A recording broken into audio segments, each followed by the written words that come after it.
Assalamualaikum, selamat datang di channel saya. Ya, kali ini saya akan sedikit membahas masalah ikan mas koki gitu. Ya, sebenarnya ini lebih ke sharing-sharing sih kita. Ya, karena menurut saya itu kayaknya banyak sekali peminat ikan mas koki itu. Tetapi yang sangat disayangkan, kebanyakan juga mereka masih belum paham mengenai kayak kenapa ikan bisa mati, terus bagaimana media filter yang baik, terus ya perawatannya lah gitu loh. Jadi sangat disayangkan sekali kalau misal banyak para penghobis yang baru-baru itu mereka belum paham dan pada akhirnya ikan mereka banyak pada mati semua. Ya, makanya kali ini saya akan mengajak teman-teman untuk sharing lah gitu, biar kita sama-sama paham. Oke, untuk pembahasan kali ini ada beberapa topik yang akan kita bahas. Yang pertama itu mungkin bagi penghobis ikan mas koki yang pemula itu mereka pasti banyak bertanya-tanya kenapa airnya nggak bening, kenapa airnya berkabut gitu kan. Terus yang kedua mungkin ada ikan yang tiba-tiba mati atau mendadak mati, atau ya banyak ikan mereka yang mati tanpa mereka ketahui sebabnya. Terus juga yang akan kita bahas selanjutnya mengenai cara membeli ikan online, atau maksudnya itu dari luar daerah kita. Ya, karena pasti banyak dari para penghobis gitu kan. Ya, saya juga sih sering banget beli di luar daerah saya. Ya, karena di tempat saya itu ya bisa dibilang masih sedikit sekali yang jual ikan mas koki yang bagus lah menurut saya gitu kan. Makanya saya biasanya beli dari luar daerah semua. Terus bagaimana cara memilih ikan yang baik dan sehat gitu. Jadi jangan sampai teman-teman itu ketika mau beli salah pilih gitu loh. Terus yang terakhir bagaimana cara karantina ikan. Ya, baik itu ikan yang sakit atau ikan yang baru datang. Ya, tapi mungkin untuk pembahasan detail nggak akan sampai seluruhnya kita bahas saya ya, karena mungkin akan panjang banget gitu. Jadi yang akan saya sampaikan ini kok berbelit ya. Jadi yang akan saya sampaikan ini adalah garis besarnya saja. Jadi kalau misal masih ada yang teman-teman bingung gitu, bisa nanti kita bahas di kolom komentar aja, atau kalau mau kontak saya langsung juga nggak masalah. Kita anggap aja video ini untuk sharing-sharing kita gitu, biar teman-teman penghobis ikan mas koki yang baru mereka juga dapat ilmu dan bisa nerapin untuk ikan mas koki mereka. Oke, baiklah, daripada berlama-lama kita langsung masuk ke yang pertama aja. Untuk yang pertama itu biasanya nih ya, banyak penghobis atau teman-teman yang baru melihara ikan mas koki itu mereka bermasalah atau biasanya selalu mengeluhkan kenapa air mereka itu tidak bening atau air mereka berkabut. Jadi untuk permasalahan air berkabut atau nggak bening itu biasanya yang paling utama itu adalah dari sistem filtrasinya. Maksudnya itu media filter itu susunannya udah baik, benar, belum gitu loh. Maksudnya itu susunan media filternya udah benar belum gitu loh. Benar di sini dalam artian media filter apa yang teman-teman pakai gitu. Jadi kalau cuma sebatas kapas atau busa gitu, ya gimana mau bening gitu kan. Jadi di sini baiknya teman-teman itu pakai media biologis. Media biologis itu banyak sekali gitu, bisa teman-teman pilih aja. Ya, kalau contohnya aja lah, kita ambil contoh besar yang paling umum kayak Biobol, Bioring, Kristal Bio itu ada, dan masih banyak lagi sih. Itu contoh yang umum aja. Jadi kalau teman-teman belum pakai itu, sampai kapanpun nggak akan bening. Ya oke, misal baru teman-teman kuras 100% mungkin gitu ya. Ya itu cuma paling bertahan kayak 2 hari mungkin, udahnya ya udah berkabut. Dan juga ini nggak sehat bagi saya, menurut saya gitu loh. Ya, karena sistem filtrasi yang baik itu akan menjaga kesehatan air dan menjaga kesehatan ikan dari teman-teman semua gitu. Terus mungkin ada teman-teman yang nanya nih, saya udah pakai media biologis banyak kok, ini semuanya udah saya pakai, malah banyak kan media biologisnya ini daripada kimia saya nggak pakai. Ya, sekarang berapa lama udah running akuariumnya itu loh. Karena di awal-awal memang seperti itu. Kenapa saya bilang seperti itu? Ya karena untuk media biologis itu dia perlu waktu untuk mature. Mature itu maksudnya itu si bakteri baiknya itu tumbuh. Jadi kalau di awal-awal itu memang biasa seperti ya berkabut tadi, atau mungkin ada kasusnya juga teman-teman berbusa gitu. Jadi ya wajar aja, itu solusinya teman-teman cukup di WC, maksudnya itu water change, dikuras 3-4 hari sekali, sekitar 40-50% lah mungkin ya. Itu sampai kira-kira si media filter biologisnya itu mature gitu. Ya kurang lebih 3 mingguan lah. Bisa lama, bisa lebih lama lagi maksudnya. Itu tergantung dari si media filternya dan tergantung dari airnya juga. Oke, itu cukup untuk pembahasan air berkabut tadi ya. Selanjutnya kita akan ke pembahasan mengenai kenapa ikan teman-teman mendadak mati, atau kenapa banyak ikan teman-teman yang mati gitu. Ya sebenarnya ikan mati itu banyak faktor ya, tetapi tidak lain tidak bukan biasanya besar kemungkinan penyebabnya dari kualitas airnya. Ya kenapa saya bilang ya, karena si ikan itu tinggalnya di air, jadi yang mempengaruhi kesehatan si ikan ya si air itu. Nah kembali lagi ke media filter biologis tadi. Nah, gimana susunan media filter teman-teman gitu. Kalau misal media filternya itu belum benar, ya wajar aja gitu loh. Maksud saya bakteri atau jamur itu bisa tumbuh di tubuh ikan mas kokinya karena airnya nggak sehat gitu. Tetapi nih, seandainya susunan media filter teman-teman itu udah baik, udah benar gitu kan, udah ya kita anggaplah udah paham teman-teman mengenai media filter biologisnya, tetapi masih aja ada ikan yang mati atau ikan mendadak mati. Ya itu biasanya mereka mati itu diawali karena ada sakit. Ya kalau misalnya yang mendadak mati, selama ini sih saya belum menemui ikan yang mendadak mati tanpa sakit. Oh ada juga, kecuali ini satu alasan, kemungkinan dia stres gitu loh. Ya dia stres itu banyak juga faktor penyebabnya, mungkin dari penghuni yang lain atau mungkin dari perjalanan jauh gitu kan, tapi itu paling 1 atau 2. Nah kalau misalnya ikan teman-teman sering mati, ya itu nggak mungkin stres semua. Terus siapa yang waras dong di tanknya kalau misalnya ikan-ikan pada stres semua? Jadi tidak lain tidak bukan kembali lagi ke kualitas airnya gitu loh. Seandainya media filter biologisnya udah baik, udah ya mumpuni lah, kita anggap ya udah teman-teman udah pada pakai yang bagus juga. Ya sekarang untuk durasi WC-nya, water change-nya itu berapa hari sekali teman-teman? Atau jangan-jangan nggak pernah teman-teman ganti airnya? Ya kalau misalnya saya pribadi, ya nggak tahu ya kalau teman-teman yang lain, kalau saya pribadi biasanya 4 hari sekali gitu ganti. Ya walaupun media filternya udah mature punya saya, tapi tetap saya rutinin aja sekitar 30-50% lah per 4 hari itu saya ganti airnya. Ya karena apa? Ya karena yang pertama, walaupun si media filter biologisnya itu udah mature, udah baik, belum tentu air itu akan sehat juga. Karena di akuarium ini siklusnya tertutup loh, jadi nggak semua amoniak, nitrit dan bakteri jahat yang lainnya akan terurai. Jadi pasti masih ada aja.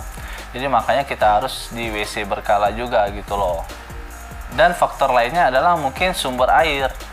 Air yang teman-teman gunakan itu air apa gitu loh. Ya kalau misalnya air PDAM atau pam PDAM, sama nggak pam PDAM? Ya sama lah mungkin ya, pam PDAM, nggak tahu ya. Atau air sumur, air tanah gitu. Ya itu kalau saya dikasih tahu teman saya gitu ya, katanya baiknya diendapin dulu kayak 2 hari sampai 3 hari gitu. Ya kalau misal, tapi ada juga sih teman-teman yang langsung dihajarnya aja dan ikannya sehat. Jadi ya sebenarnya faktor diendapin itu penting sih kalau kata saya, kalau mau main aman. Ya kalau teman-teman mau main barbar nggak masalah lah gitu ya. Atau kalau misal air galon gitu kan, yang isi ulang, jangan yang aqua. Itu sakit banget, apalagi kalau misal tanknya luas. Yang isi ulang aja kita pakai. Ya kenapa saya bilang sumber air itu penting ya, karena seperti yang saya bilang di awal tadi, ikan itu ya kehidupannya memang di air. Jadi kalau misal sumber airnya juga udah nggak sehat, gimana dia bisa sehat gitu kan? Nah, ya kita aja manusia kalau misal lingkungan kita nggak sehat, kotor, pasti ada aja penyakit kita ya, sama seperti ikan gitu kan. Ya mungkin teman-teman bilang gini, tapi kok ikan yang lainnya sehat, cuma dia yang sakit? Ya gini loh, kembali lagi. Kita aja manusia, daya tahan tubuhnya, imunnya itu berbeda-beda. Sama ikan juga kayak gitu, karena dia makhluk hidup juga. Jadi mungkin yang sakit itu ya daya tahan tubuhnya ya lemah, dan mungkin yang sehat-sehat itu daya tubuhnya kuat. Ya termasuk ikan barbar mungkin dia kan, kita nggak tahu. Ya jadi makanya itu, kalau misal teman-teman beranggapan semua ikan itu sama, ya salah juga kayak gitu loh. Jadi ya baiknya teman-teman itu jangan, kalau misal nggak mau ikannya mati, ya berusahalah memberikan yang terbaik gitu loh. Kalau misal teman-teman mainnya barbar, ya udah siap-siap aja. Ya makanya itulah sangat penting sekali memilih airnya itu. Dan kalau misal teman-teman mau pakai air pump atau PDAM, ya baiknya memang diendapkan dulu lah, kayak 2 hari 3 hari sambil diaerasiin dulu. Kalau saya pakai air galon yang isi ulang. Ya karena yang pertama saya nggak punya tempat buat ngendapin airnya gitu kan. Yang kedua juga, air di tempat saya itu ya terkadang kaporinya tinggi sekali, dan ya saya nggak mau ngambil resiko juga. Ya udah, saya pikir mending saya pakai air yang isi ulang aja lah.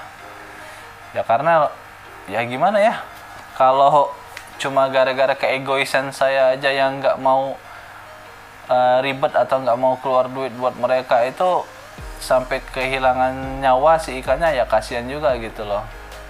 Jadi ya gitulah.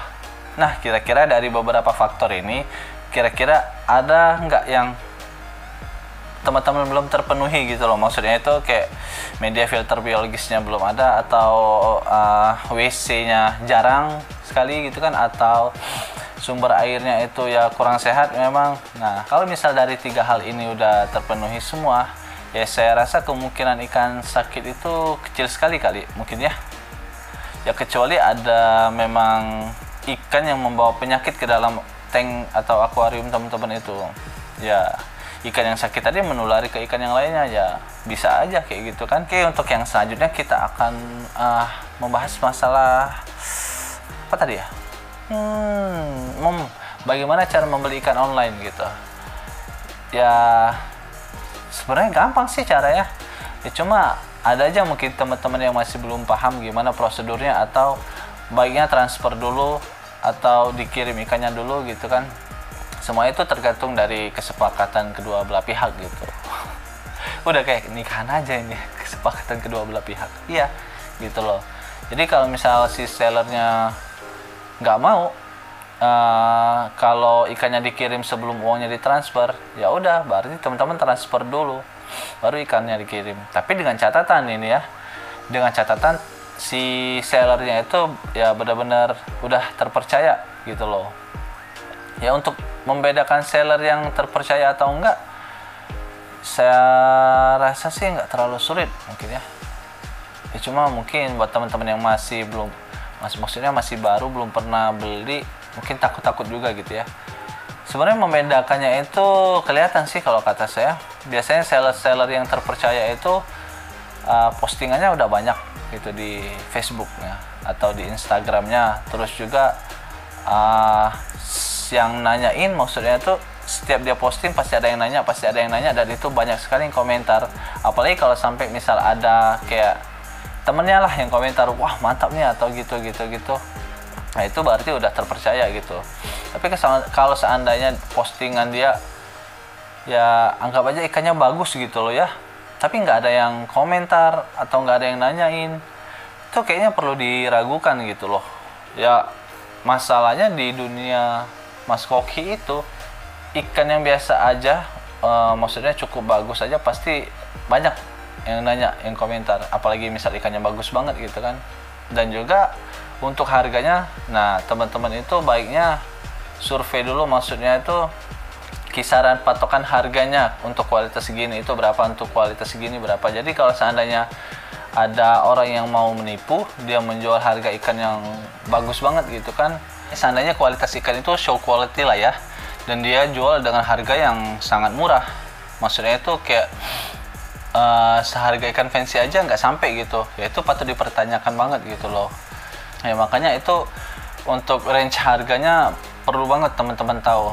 Dan saran saya juga kalau misal teman-teman nanya ikan, terus mungkin teman-teman yang baru memelihara ikan gitu ya, mencoba nanya-nanya ke seller atau breeder di Facebook atau di mana gitu, dan ketika mereka memberikan harga dan itu nggak masuk akal banget bagi teman-teman, yaitu jangan langsung teman-teman caci, atau bukan caci juga, maksudnya jangan langsung teman-teman bilang wah mahal banget.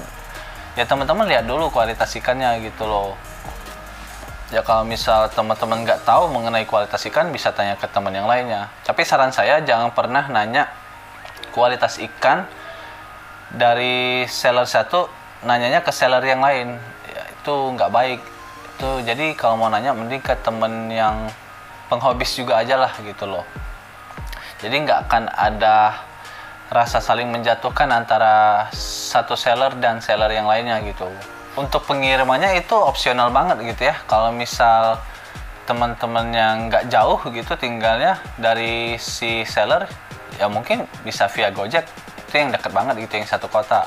Atau mungkin bisa via kereta api atau bus atau kargo, tergantung yang mana yang memungkinkan untuk pengiriman ke tempat teman-teman itu. Jadi baiknya makanya sebelum transfer uangnya gitu, teman-teman tanyain dulu juga berapa ongkir ke tempat teman-teman gitu.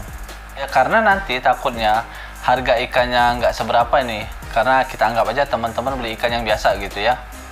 Karena lucu aja mungkin makanya teman-teman seneng. Dan ternyata ongkirnya jauh lebih mahal daripada harga ikannya.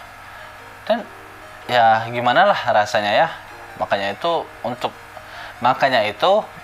menanyakan ongkirnya itu penting banget sebelum ya teman-teman transfer uangnya gitu loh. Kalau untuk nanya harga ya bisa aja untuk patokan gitu kan. Oh ya, kalau misalnya teman-teman mau tahu nih seller yang mana aja yang recommended atau yang bagus, ya itu bisa tanyakan aja langsung ke saya. Ya ada beberapa sih seller yang maksudnya itu yang menurut saya bagus lah ikan-ikan dari dia itu. Dan juga kalau dibilang terpercaya, pasti terpercaya banget lah kalau itu ya, karena saya udah beberapa kali beli juga. Tapi ada juga yang saya belum pernah beli, tapi dia terpercaya kok. Saya belum pernah beli karena ya ikannya itu terlalu bagus, jadi ya saya masih mengumpulkan uang juga. Terus ada juga yang saya belum pernah beli karena masalah jarak gitu. Maksudnya pengiriman dari tempat dia ke saya itu sangat sulit. Jadi kalau mau via bus juga nggak bisa karena nggak ada bus yang lewat tempat saya gitu. Jadi makanya nggak bisa gitu. Oke, nanti kontak aja ke saya atau bisa ke Facebook saya, nanti saya tampilkan Facebook saya.